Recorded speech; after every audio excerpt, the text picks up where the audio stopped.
Friends అందరికీ good morning. Present అయితే friends నేనైతే గురజార అప్పారావు గారి ఇంట్లో అయితే ఉన్నాను. ఇల్లు ఇక్కడే అన్నమాట. మన కవి ఉన్నాడు కదా చూడండి, మొత్తం ఆయన గురించి బయట చూసాం కదా మీరు. మొత్తం ఇదిగోండి ఇదంతా చూస్తున్నారు కదా, మొత్తం అయితే ఇలా ఉంది ఇల్లు.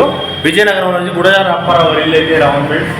మొత్తం మనం వచ్చి చదువుకోవచ్చు, ఫ్రీ ఆఫ్ కాస్ట్ అనమాట. బై రోడ్డు చూస్తున్నారు ఇక్కడ, బై రోడ్డు పైన అయితే మన ఉంది అక్కడ. నేను చెప్పులు తీసుకున్నాను కదా, ఇక్కడ బై రోడ్. ఇది బై రోడ్ లోపలికి వచ్చినట్టయితే మొత్తం గురజార అప్పారావు గారి ఇల్లు ఇలా ఉంది చూడండి. చాలా ఓల్డ్గా ఉంది అయితే ఇల్లు మొత్తం చూడండి ఫ్రెండ్స్, ఇలా ఉంది.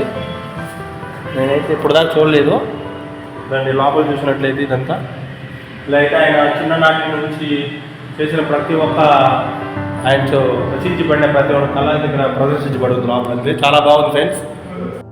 ఫ్రెండ్స్ ఇక్కడైతే మొత్తం స్టాచ్యూ అయితే లోపలికి రాగానే ఇలాగైతే ఇక్కడ స్టాచ్యూ ఉంది. ఇక్కడైతే గురజార అప్పారావు గారు ఆయన జన్మించినది అలాగే మరణించింది ఇక్కడైతే రాసిందనమాట. మీరు చూసుకోవచ్చు, చాలా బాగుంటుంది ఫ్రెండ్స్. రండి, ఫ్రీ ఆఫ్ కాస్టే. బై రోడ్ నుంచి చూస్తున్నారా, నియర్ బై రోడ్ అయితే ఇక్కడ ఉంది. మొత్తం ఇల్లు అయితే ఇది పైన అంతా చూస్తున్నారా, ఇల్లు ఇలా ఉంది. ఇల్లు అంతా చూస్తున్నారా ఫ్రెండ్స్.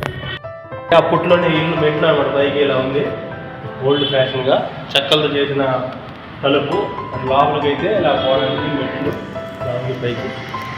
చాలా అంటే చాలా అమేజింగ్ ఉంది ఫ్రెండ్స్. మొత్తం ఇలా ఉంది ఇల్లు, చాలా బాగుంది.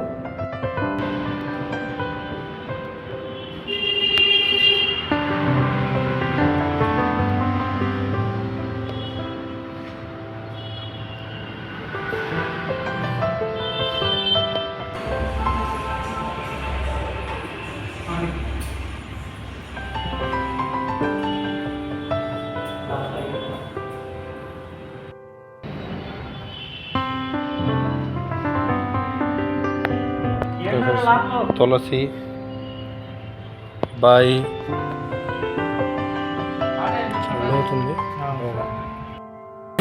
బ్యాక్ సైడ్ అంటారు కదా, దేశం అంటే మట్టి కాదు, దేశం అంటే మనుషులు అని చెప్పి ఒక నినాదం ఆయన రాశాడు కదా, కొటేషను. అది మన నాయకుడు గురజార అప్పారావు గారు చూడండి, చాలా మంది గుర్తుంటుంది. ఓకే ఫ్రెండ్స్, నచ్చినట్లయితే లైక్ చేయండి, కామెంట్ చేయండి, షేర్ చేయండి. ఇంకా కొన్ని మేము ముందు వచ్చాను. Bye friends.